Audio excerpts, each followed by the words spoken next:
Estamos aqui para falar da civilização hebraica e eu vou estar aqui para dar um ponto inicial, para dar uma introdução. O que se sabe ao certo é que muitos dos documentos, não todos, mas muitos dos documentos da civilização hebraica estão contidos na Bíblia. E a Bíblia é um documento histórico, sim, mas não se tem uma noção se tudo que está contido nela é real ou não.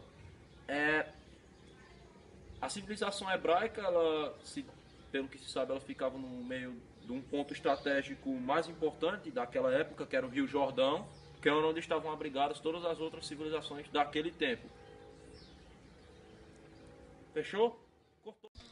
A primeira parte da civilização hebraica, a fase dos patriarcas, recebe tal nome pelo fato da organização dos hebreus inicialmente estar fundada em torno de patriarcas, isto é, líderes de grandes famílias que reuniam diversas funções como chefe militar, líder político e sacerdote.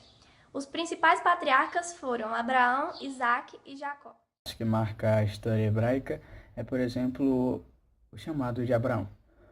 O fato do chamado de Abraão ter acontecido se deve ao chamado que Deus fez a Abraão para que ele saísse de sua terra natal e fosse a Canaã, a tal chamada Terra Prometida. Nessa terra prometida jorraria mel e leite. E então Abraão, junto de seu povo, saiu de sua terra natal e foi para Canaã. Fazendo isso, eles enfrentaram uma grande seca ao chegar a Canaã, pois acabaram de sair de uma terra que realmente dava muitos frutos, era uma terra muito produtiva, para ir a Canaã, que era um local que não se dava muito bem no quesito de produtividade. Agora, avançando um pouco mais no tempo, após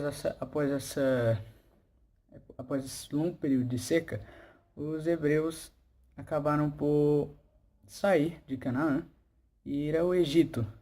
Chegando ao Egito, eles tomaram por proteção de alguns povos que lá habitavam. Porém, após algum tempo, esses povos foram perdendo sua influência e os hebreus passaram a ser escravizados. Após serem escravizados, eles voltaram a Canaã, período esse que foi dado como erro. A fase do juízo foi iniciada após retornarem a Canaã. Apesar de não ter havido a concordância entre os historiadores de como foi a conquista, a verdade é que os hebreus se sobrepuseram aos povos da região e se instalaram na Palestina por volta do ano de 1390 a.C. Mesmo tendo que conviver com parte dos povos conquistados, a sua religião e a cultura se sobrepuseram aos povos da Cananéia.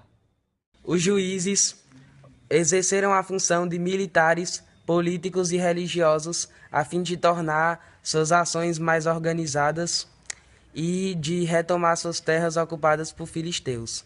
Na Palestina, os hebreus dividiram este território em suas 12 tribos. Naquele tempo não existia um território fixo. Bom, eu vou falar sobre a fase dos reis. O primeiro rei de Israel foi Saul. Ele foi coroado por volta de 1000 anos antes de Cristo e foi ele que unificou todas as tribos sob uma mesma autoridade política. Mas foi somente com o segundo rei Davi que Israel apresentou um elevado crescimento territorial e econômico. Sob a liderança dele, eles conquistaram quase toda a região de Canaã e também os filisteus, amoritas e midianitas. O terceiro rei, Salomão, conhece um período de muita paz e harmonia. Ele foi responsável pela construção de várias obras públicas, inclusive o Templo de Salomão. A exploração dos trabalhos das classes menos favorecidas, dos altos impostos, porém, tornavam a situação de algum modo mais instável. Na época da morte de Salomão, o descontentamento se tornou claro no momento da sucessão do rei, e o resultado foi que o reino acabou ser dividido em dois. A partir de então, surgiram o reino de Israel e o reino de Judá, como capital Samaria e Jerusalém, respectivamente.